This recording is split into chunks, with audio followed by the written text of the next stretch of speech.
Sir, Rahul Gandhi की जो भारत जोड़ो यात्रा चली, किसको फायदा होने वाला है? राहुल गांधी को, कांग्रेस को, या फिर आम आदमी को? देखिए, पहली बात तो इसका जो नाम है, इसका नाम है भारत जोड़ो यात्रा।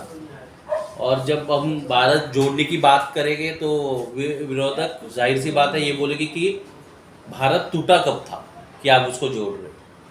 तो सबसे पहले साफ कर दूं कि ये यात्रा इसलिए केरल से लेके, कन्याकुमारी से लेके कश्मीर तक होने वाली है। इसमें हर जात धर्म के लोग, आज हम देख रहे हैं कि 2014 से लेके आज तक जिस तरह का माहौल पूरे देश में बनाया गया है, हिंदू मुस्लिम को लड़ाया जा रहा है और अलग अलग जगह पे माइनॉरिटीज़ को टारगेट किया जा रहा है। तो ये राहुल जी का संकल्प है और कांग्रेस पार्टी का संकल्प है कि हर जात धर्म के लोगों को एक साथ लेके आके भारत को प्रगति की ओर ले जाने की ये यात्रा है।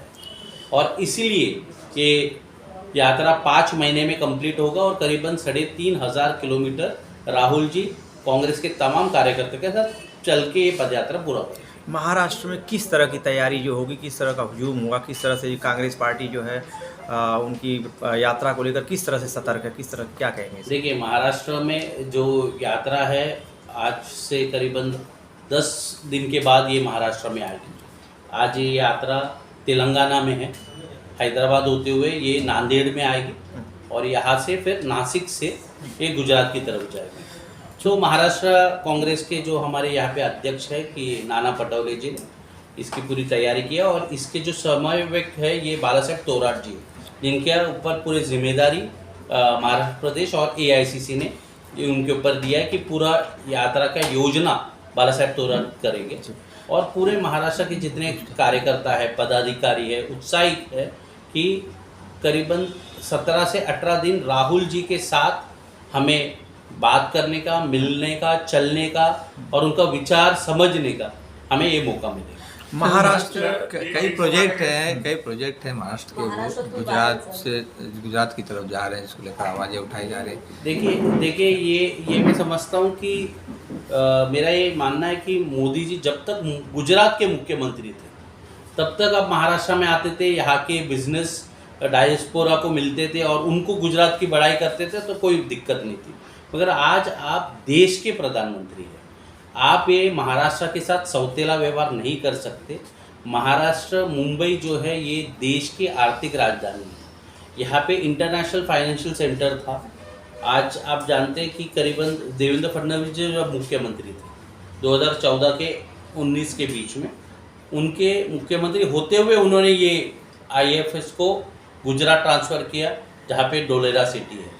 मुझे ऐसा लगता है कि ये मुंबई और महाराष्ट्र को कमज़ोर करने की कोशिश प्रधानमंत्री जी कर रहे हैं और भारतीय जनता पार्टी के महाराष्ट्र के जो लीडर है इनमें इतनी हिम्मत नहीं है कि वो महाराष्ट्र का हित मोदी के सामने रख पाए। लेकिन इन लोगों ने ये भी आरोप लगाया है कि पिछली सरकार जो कमीशन मांगती थी, यानी कमीशन के रूप में कुछ, तो इस वजह से सारे लोग परेशान। देखिए, अगर कमीशन मांगती थी तो उठा के इनको जेल में बंद कर देना चाहिए।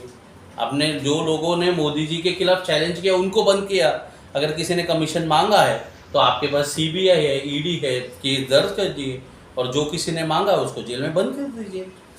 इस पर आपको, हम आज अपोजिशन में हमसे परमिशन लेने की क्या बात है? आपकी सरकार, आप करिए। हिम्मत नहीं है तो हमारी जब सरकार है, आप लोग ने किस किस से कमीशन किया, हम तो बंद करने वाले हैं। आपको ऐसा लगता है अगर किसी ने किया तो आपको करना चाहिए? आप किस बात का इंतजार कर रहे हैं? महाराष्ट्र प्रदेश कांग्रेस कमेटी का देखा जाए एक महत्वपूर्ण पद आपको मिला है, आप प्रवक्ता हैं। तो मुंबई महानगर पालिका, सबसे मुंबई की बात करेंगे, मुंबई महानगर पालिका में जो है किस तरह से कांग्रेस पार्टी का प्रदर्शन होगा, कितने नगर से वो कांग्रेस पार्टी के चुन कर आएंगे, क्या आप लोगों का आकलन कभी लगाए, इसके बारे में क्या तैयारी? देखिए, उसकी तैयारी, मुंबई की जो जिम्मेदारी है वो हमारे यहाँ के जो लीडर है भाई जगताप के ऊपर दिया गया है। और मुंबई में जिस तरह आप पूरे महाराष्ट्र में तैयारी, वैसे मुंबई में भी तैयारी है। आप देखिए कि हाँ, ये जाहिर सी बात है कि 2014 और 19 में हमारा जो पोजीशन है थोड़ा सा वीक रहा है। मगर ये हमेशा होता है कि जब कोई नया लीडर आता है और वो अपनी बात करता है तो लोग उसको विश्वास करते हैं। और इसलिए देश की जनता ने और मुंबई के लोगों ने मोदी जी के ऊपर विश्वास किया। हमें भी ऐसा लगा, हम कांग्रेस पार्टी में हमें भी ऐसा लगा कि जब 14 में उनका भाषण सुनते तो कुछ चेंज आएगा। तो 14 और 19 में हम लोगों ने भी देखा कि मोदी जी ने कुछ चेंजेस अब तक किया नहीं है। जो चीज़ों का विरोध इन्होंने 2014 से पहले किया उस सब चीज़ों को इम्प्लीमेंट उन्होंने किया।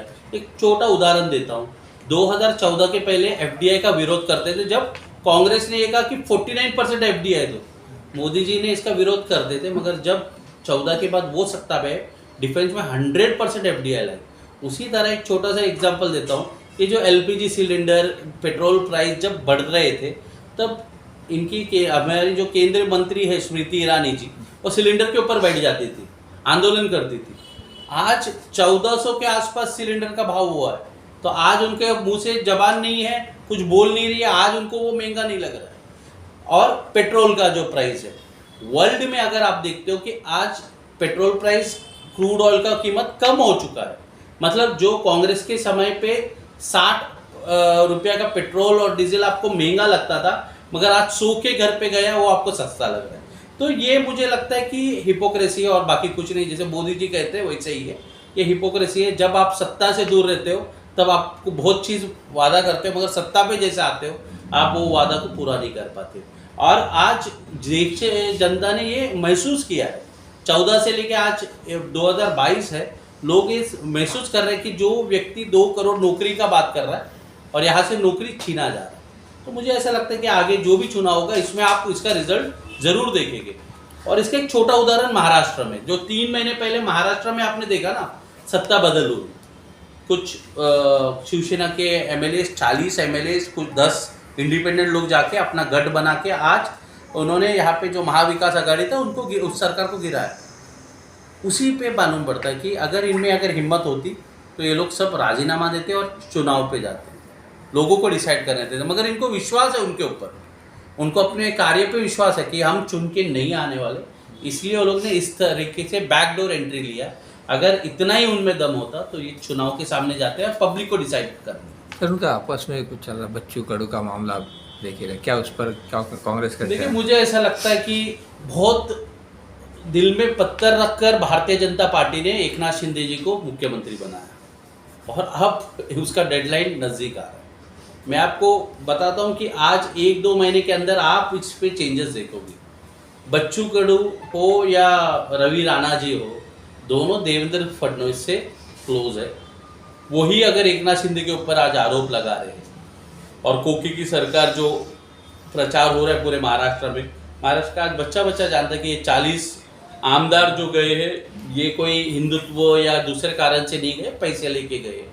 और आज उनमें से जो एक आमदार है रवि राणा, मतलब कांग्रेस का आमदार तो नहीं है, ये तो उस सरकार को सपोर्ट करने वाला आमदार ही बोल रहा है और कमरे में या स्टिंग को ऑपरेशन नहीं, खुलेआम मंच पे बोल रहा है कि मैं अपक्ष आमदार हूँ और मैं गुवाहाटी जाने वाला आमदार नहीं हूँ, मतलब खोके लेने वाला आमदार नहीं, जबकि ये खुलेआम मंच से बोला जा रहा है।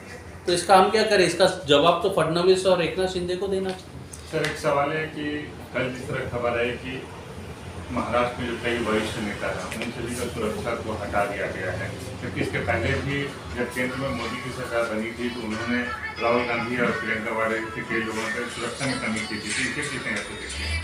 देखिए, ये मुझको लगता है कि ये इंटेलिजेंस का भाग है। जाहिर सी बात है, हम सब जानते हैं कि ये भारतीय जनता पार्टी का आज की हर संस्था के ऊपर अपना नियंत्रण है, उनके कहने पे ये किया जा रहा है और मुझे ऐसा लगता है इसमें ज़्यादा फर्क गिरता है नहीं। ये सुरक्षा का जो जिम्मेदारी आखिर में केंद्र सरकार का है। ये नेताओं को कल कुछ भी अगर हो जाता है तो आप जिम्मेदार रहोगे, तो आपको आपका जिम्मेदारी निभाने के लिए सत्ता पे बिठाया, ना कि जो इम्पोर्टेंट लीडर्स हैं उनका सुरक्षा निकालने के लिए आपको नहीं बिठाया। राकेश जी, आगामी 2024 में संसदीय चुनाव में आप ईशान मुंबई से सांसद टिकट पर कांग्रेस पार्टी की तरफ से लड़ने जा रहे हैं, ऐसा चर्चा है। तो आप किन मुद्दों को लेकर जनता के बीच में जाएंगे और क्या कमियां विशेष रूप से ऐसा आपको लगता है जो भारतीय जनता पार्टी ने ये नहीं किया? देखिए, पहली बात तो आज कांग्रेस पार्टी का जो कार्यकर्ता होता है, वो कार्यकर्ता जो होता है पार्टी का विचारधारा से काम करता है। हमारे पार्टी में हर कार्यकर्ता को ऐसा लगता है कि वो नगर सेवक, आमदार, खासदार बने, मगर वो पार्टी के हाईकमान के ऊपर निर्भर करता है कि किस कार्यकर्ता को क्या मौका देना चाहते हैं। जी, मेरा एक सर सवाल है कि ईशान्य मुंबई जिला कांग्रेस कमेटी देखा जाए तो एक दौर था, तूती बोलती थी ईशान्य मुंबई की, कांग्रेस का गढ़ माना जाता था, लेकिन कहीं ना कहीं जो है ईशान्य मुंबई से कांग्रेस का जनाधार थोड़ा थोड़ा खिसकते जा रहा है। तो कि इसको किस तरह से, चूँकि आप ईशान्य मुंबई के रहवासी है, तो किस तरह से पार्टी जो ईशान्य मुंबई को मजबूत करने के लिए, ईशान्य मुंबई का लोकसभा सीट जो है फतह करने के लिए इस तरह का प्रयास है, क्या रणनीति, क्या कहें? देखिए, ईशान्य मुंबई नहीं पूरे देश में मैं आपको बताता हूँ कि ऐसा हर दौर आता है, हर 5-10 साल में ऐसा आप देखोगे कि ऐसा चेंजेस होते हैं, ऐसे वोटर में बदलाव आता है, कभी कभी कॉन्स्टिट्यूंसी चेंज होने के कारण ऐसे आपको दिखता है कि ये पार्टी का आजकल इस जगह पे नहीं चल रहा है। जैसे 2000 अगर आप 12 का चुनाव देखोगे तो यहाँ से एमपी भी हमारा था, एमएलएस भी थे, संजय दीना पाटिल ये हमारे एमपी बने थे कोलिशन में, मगर 14 और 19 में ही अभी आपने देखा कि 2 बार भारतीय जनता पार्टी का है। कार्यकर्ता वैसे ही इंटैक्ट है, हाँ वोटर में शिफ्ट जरूर हुआ है, क्योंकि मैंने बताया ना कि जब आप कोई अच्छा स्कीम उम्मीद लोगों के बीच में, कॉन्स्टिट्यूंसी के लोगों के बीच में रखते हो तो उस उम्मीद से वो लोग वोट डालते हैं। मगर ये जो 7-8 साल के दौरान हमारे सबकी उम्मीद भारतीय जनता पार्टी ने तोड़ा हुआ है, तो और ये चेंजेस आपको आगे 2022 का 24 का जो चुनाव आएगा तब आप देखोगे कि रिजल्ट पूरा पलट जाएगा। सर एक मेरा लास्ट प्रश्न है कि कहीं ना कहीं आज पूरे देश में कहीं ना कहीं निराशा का माहौल, आप भी अभी बोल रहे हैं कि जनता जो है काफ़ी जो परेशान है, लेकिन इसके बावजूद भी कहीं ना कहीं जो विपक्ष जो है, जो सत्तासीन जो पार्टियां, उनके खिलाफ कहीं ना कहीं आवाज़ उठाने में क्या कमज़ोर साबित हो रही है, या क्या कहेंगे इसके बारे में? नहीं, कमज़ोर नहीं है। देखिए, आप मीडिया के भाई बहन, आप तो जानते हैं कि किस तरीके का माहौल भारतीय जनता पार्टी ने बनाया। उन्होंने हर इंस्टीट्यूशन को, हर व्यक्ति को, जैसे आप में से कुछ पत्रकार ने कोशिश किया अपने अपने प्लेटफॉर्म में बोलना, उनको घर पे बैठ के आज अपना यूट्यूब चैनल खोलना पड़ रहा है। तो हर आदमी जो ये सत्ता के खिलाफ आवाज़ उठाता है उसको अपना नतीजा भुगतना पड़ रहा है। जैसे मैं आपको बताऊँ एक उदाहरण, संजय राउत जी ने लगातार भारतीय जनता पार्टी के विचार के खिलाफ, उनके नेताओं के खिलाफ बात कर रहे हैं, आज उनको बिना कुछ कारण के जेल में रखा हुआ है। जेल भेजिए, कोई बात नहीं, आपका ईडी का केस आप डालिए, मगर बेल एक व्यक्ति का राइट जिसको डिनाई नहीं किया जा सकता। बेल मिलना, जैसे छगन भुजबल जेल चले जाते, उनको 3-3 साल तक बेल नहीं देते हो। मर्डर के आरोपी को करीबन 3 से 6 महीने के बाद बेल मिल जाता है, मगर इन्होंने ऐसा क्या किया कि इनको आप लोग बेल नहीं दे रहे, और जो 11 लाख रुपया के लिए आप उनको जेल भेज रहे हो। जबकि यहाँ पे शिवसेना का आमदार खड़े होकर कहता है कि मुझे फ़ोन आया था, 50 करोड़ का ऑफर देते, 100 करोड़ का ऑफर देते। उसने ओपनली मीडिया के बोलेगा, अगले दिन वो शिंदेगढ़ में शामिल होता है, उस आमदार के ऊपर कोई कार्रवाई नहीं, उस स्टेटमेंट के ऊपर कोई कार्रवाई नहीं। मतलब ये सब लोग जानते हैं आज कि ये क्या हो रहा है। जो लोग भारतीय जनता पार्टी की तरफ है उनकी बात करेंगे, उनके ऊपर कोई कार्रवाई नहीं देंगे, मगर उनको प्रोटेक्शन देने का काम करेंगे। अभी हमने देखा है एकनाथ शिंदे की गवर्नमेंट ने, जो आदमी नगर सेवक नहीं है, जिनके ऊपर बहुत सारे केसेस है, ऐसे लोगों को पुलिस प्रोटेक्शन दिया हुआ है। थाना में बहुत सारे ऐसे एक्स कॉर्पोरेटर, मतलब अभी के जो कॉर्पोरेटर है, अभी के जो सांसद है, अभी उधर राजन विचार है सांसद है, उनका प्रोटेक्शन हटा दिया है, और शिंदेगढ़ का एक्स कॉर्पोरेटर जिसके ऊपर केसेस है उसको प्रोटेक्शन बढ़ा दिया। तो ये मुझे ऐसा लगता है कि आप ये सत्ता का दुरुपयोग है और पब्लिक ये देख रही है, और जब उनके हाथ में जब आप निर्णय का बारी आएगी तो वो जरूर अपना निर्णय लेंगे। एक सवाल सर, जिस तरह आपने अभी कहा कि संजय राउत जैसे कई और नेता जिनको बेल नहीं दिया जा रहा है, जबकि ये उनका अधिकार है, क्या ये बातें बोल के कहीं ना कहीं आप जो कोर्ट के विवेक पर सवाल उठा रहे हैं? नहीं, बिल्कुल नहीं। मैं आपको बता रहा हूँ कि कोई भी हमारे गवर्नमेंट आप देख लीजिए, जैसे सत्ता में जिसकी भी सरकार होती है उसका कोर्ट के ऊपर नहीं, मगर अपना इन्वेस्टिगेशन के ऊपर पूरा नियंत्रण रहता है, और वो कोर्ट को इन्फ्लुएंस नहीं कर सकता, मगर वो डिले टैक्टिक्स के कारण वो इन्फ्लुएंस करती है, और जो किया जा रहा है। तो इसमें कोर्ट पे सवाल नहीं उठा रहे, इन्वेस्टिगेशन के ऊपर जिस तरह दबाव सरकार डालती है उसके ऊपर प्रचलित हो। सर, आपको क्या लगता है कि राहुल गांधी की भारत जोड़ो यात्रा के वजह से कांग्रेस पार्टी के लिए जो सोच, जो विचार है जनता में, तो वो बदलेगी? बिल्कुल बदलेगी, और देखिए यही बदलाव के लिए वो कर रहे हैं, क्योंकि राहुल गांधी के ऊपर हमेशा एक आरोप आता था कि ये डायनेस्ट है। डायनेस्ट मतलब क्योंकि उनकी मदर प्रेसिडेंट थी तो इसलिए वो प्रेसिडेंट बने, तो उन्होंने छोड़ दिया ना। उन्होंने अभी परसों के दिन हम लोग सब डेलीगेट्स हैं, हमने वोट करके एक नया प्रेसिडेंट कांग्रेस के अंदर इलेक्ट किए, मल्लिकार्जुन खड़गे जी आज अध्यक्ष बने। दूसरा उनके ऊपर आरोप था कि वो सीरियस पॉलिटिक्स नहीं करते, आपके टाइम नहीं देते।